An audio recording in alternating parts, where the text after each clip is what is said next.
ini seperti apa Pak keputusan dari majelis hakim tadi Pak? Iya, tadi kan sudah diputus ya, proses panjang sekali ini sebenarnya untuk ukuran kasus yang demikian. Putusannya sebenarnya tadi disebut 1 tahun dengan masa percobaan 2 tahun dan tidak perlu dijalani pertimbangan hakim kan karena beberapa hal tadi juga teman-teman dengar. Kalau sikap dari kita sih tadi juga diberi kesempatan dan kita masih pikir-pikir ya akan melakukan banding atau tidak. Kita kan masih punya waktu 7 hari. Jadi soal nanti akan melakukan upaya hukum lanjutan atau tidak itu nanti akan kita putuskan nanti. Tapi pada prinsipnya ada beberapa hal memang yang menurut saya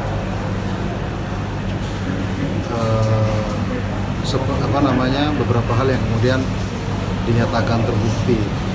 Yang jelas pasal yang dituduhkan, pasal yang pertama itu kan pasal pemalsuan. Jadi kan klien kami itu kan dituduh memalsu dokumen, memalsu tanda tangan dan ternyata itu semua tidak terbukti. Dan itu juga tidak dijadikan pertimbangan oleh majelis hakim. Pun dalam tuntutan juga jaksa penuntut umum tidak menjadikan itu sebagai sesuatu yang dipertimbangkan. Nah, artinya untuk masalah itu clear ya dakwaan pertama itu. Klien kami dinyatakan terbukti melakukan tindak pidana untuk dakwaan yang kedua primer ya, alternatif. Itu pasal 374, jadi dituduh melakukan penggelapan dalam jabatan. Ya masih banyak ruang sebenarnya untuk berdebat, tapi apapun itu putusan hakim hari ini kami hormati karena pasti sudah dijatuhkan setelah melalui proses musyawarah yang baik, proses penilaian terhadap fakta-fakta dan itu semua kita hormati. Tapi untuk sikap dari kita sendiri, dari Ditjen Trisna maupun tim kuasa hukum sampai saat ini masih pikir-pikir ya akan melakukan banding atau tidak. Itu. Kalau Mbak Ditya sendiri gimana? Ya. Dengan hasil putusan tadi? Kalau aku sih sebelumnya terima kasih juga sama kuasa hukumku. Aku putusannya percobaan ya. Percobaan. Tidak ditahan ya udah alhamdulillah sih kalau untuk naik banding atau apapun nanti terserah kuasa hukum aja. Yang penting dari awal aku selalu bilang yang penting cepat selesai masalahnya dan ini kan udah sidang terakhir, udah putusan, udah selesai, jadi aku pengen lanjutin hidupku lagi, jadi udah lega sih, maksudnya udah lega, udah sepanjang kasus ini kan setahun lebih juga kasusnya, jadi ya ditunjukin aja sama Allah mana yang emang harus aku relakan, maksudnya orang pergi dari aku mana yang harus tetap di samping aku, semuanya kelihatan dan aku puas banget sama hasilnya. Walaupun dibilangnya bersalah atau apapun itu, aku udah nggak peduli sih kalau kebenaran di dunianya ya, karena seperti aku bilang, aku selalu bilang aku Denny Sumargo dan Allah aja sebenarnya yang tahu aslinya kebenaran kayak gimana. Cuma untuk sekarang ini aku puas banget, maksudnya udah bisa ngelanjutin hidupku lagi, udah nggak keganggu lagi. Selama ini kalau jualan kan selalu ditanya udah selesai belum kasusnya gitu, jadi klien mungkin agak ragu. Nah sekarang karena udah selesai, jadi aku alhamdulillah sekali udah lega, terus juga udah bisa jualin talent-talentku yang lain lagi seperti biasa ya, mungkin agak sulit karena mulai dari nol lagi, tapi at least aku udah nggak keganggu tiap minggu harus sidang, nggak perlu lagi ngejelasin ke klien sampai mana kasusnya, ya udah selesai lah. Untuk bener salahnya aku nggak peduli, intinya aku udah selesai, lanjutin hidup, ya udah life must go on aja. Terima kasih banyak juga sama Denny Sumargo udah jadi bagian hidup saya beberapa 10 tahun terakhir ya. Terima kasih banyak ilmunya, terima kasih banyak kebersamaannya, terima kasih banyak. Jadi one day misalnya ketemu lagi, ya aku berharap baik-baik saja, tapi mungkin kalau untuk saat ini sudah sampai di sini aja. Jadi terakhir aku ngomong terima kasih banyak, minta maaf mungkin saya salah atau kalau mungkin kayak nggak ngakuin apa gimana, intinya maafin salah saya, terima kasih banyak sudah jadi bagian dari hidup saya. Terima kasih banyak sudah jadiin saya, ya banyaklah kenangannya. Tapi intinya saya nggak ada dendam, saya nggak ada gimana-gimana. Intinya saya terima kasih banyak, saya lega. Alhamdulillah udah selesai kasusnya. Terima kasih Bu Denny. Sangat puas berarti kemungkinan besar tidak akan melakukan banding. Nanti kita pikir-pikir. Itu terserah Kita masih kuasa punya- hukum aja. Masih punya waktu 7 hari Mas. Nanti kita akan gunakan hak itulah buat kita Iya. diskusikannya. Itu aja. Ini membuat Mbak Ditya nangis di hadapan hakim. Buat nangis tadi ya karena capek ya, mungkin kalau teman-teman ngikutin kan setiap minggu suka ada yang datang nih teman-teman nanya gitu kan, itu cukup mengganggu waktu, tenaga, energi, materi juga dan lain-lain lah.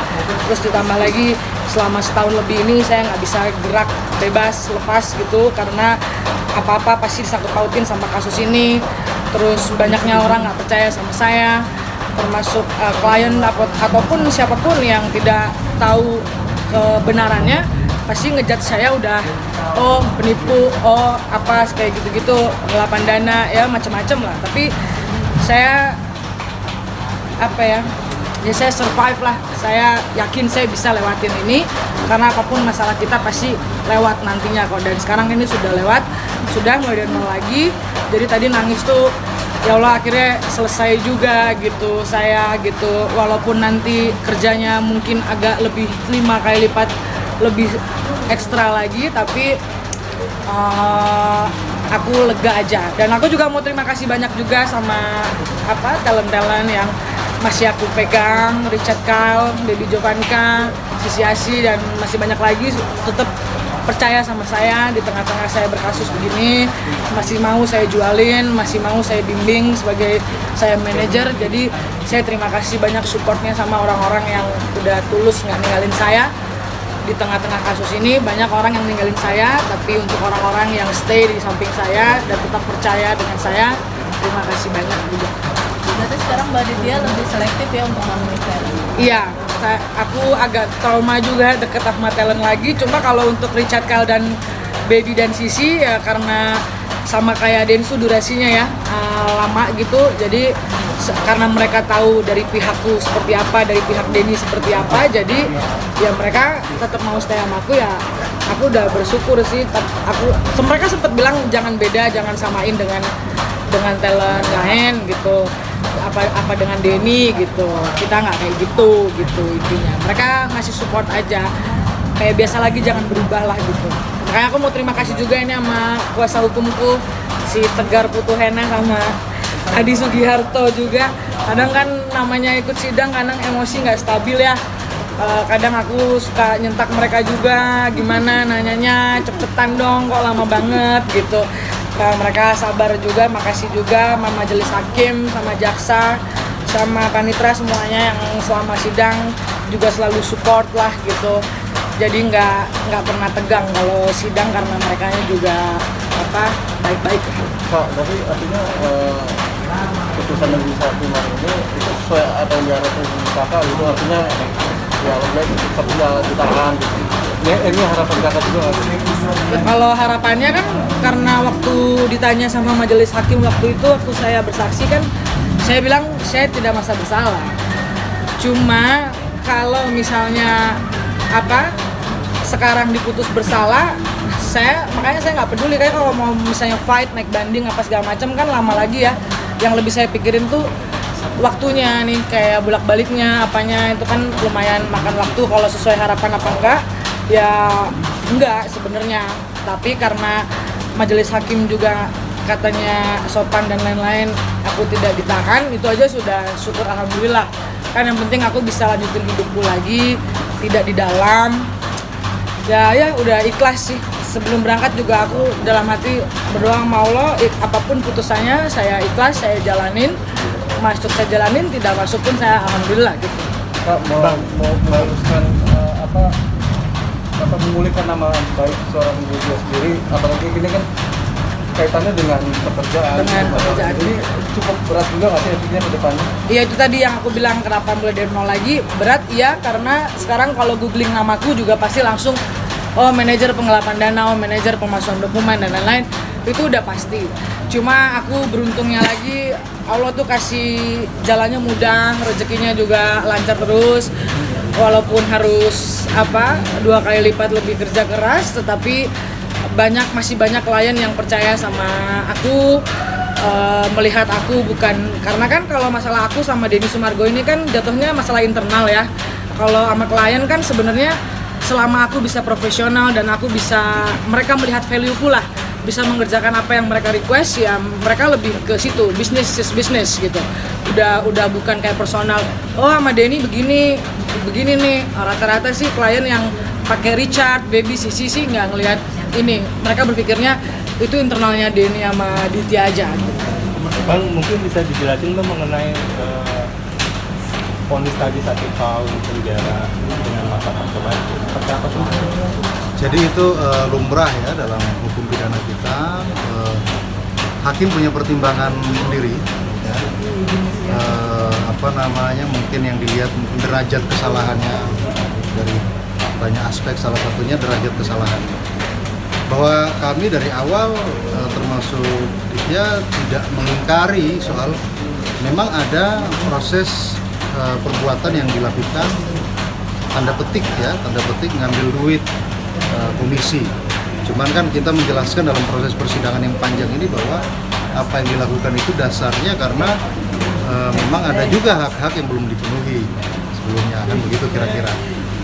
Jadi kalau dipotret peristiwa pidananya sepenggal saja, maka yang terlihat adalah ini ada peristiwa pidana. Tapi kalau ditarik ke belakang mengenai latar belakang kenapa kemudian perbuatan itu dilakukan, akan muncul kemudian fakta-fakta. Oh ternyata ada hal yang melatar belakangi itu. Mungkin rasa orang-orang motif lah ya. Nah maksud saya majelis punya pertimbangan sendiri soal itu. Nah, apa maksudnya tadi dinyatakan dihukum 1 tahun penjara, tapi tidak perlu dijalani, ya kan? Tidak perlu dijalani dengan masa percobaan 2 tahun. Jadi dalam 2 tahun ini klien kami Ditya ini dalam masa percobaan tidak boleh melakukan kejahatan. Kalau kemudian melakukan kejahatan maka berlaku tadi yang 1 tahun. Jadi begitu maksudnya. Dicoba 2 tahun. Sama seperti putusannya Rachel V-nya juga hukuman percobaan. Banyak yang kemudian diputus dengan hukuman percobaan seperti ini. Jadi bukan pertama kali ini banyak dan ini lumrah dalam proses hukum pidana. Ada pembalikan duit itu kan? Tadi nggak ada perintah itu dari amar putusan. Kembaliin duit apa? Enggak. Tadi di amar putusan tidak dibacakan oleh hakim, jadi ya itu aja. Kembaliin duit apa? Saya nggak ada yang saya ambil uangnya, gimana? Nggak ada.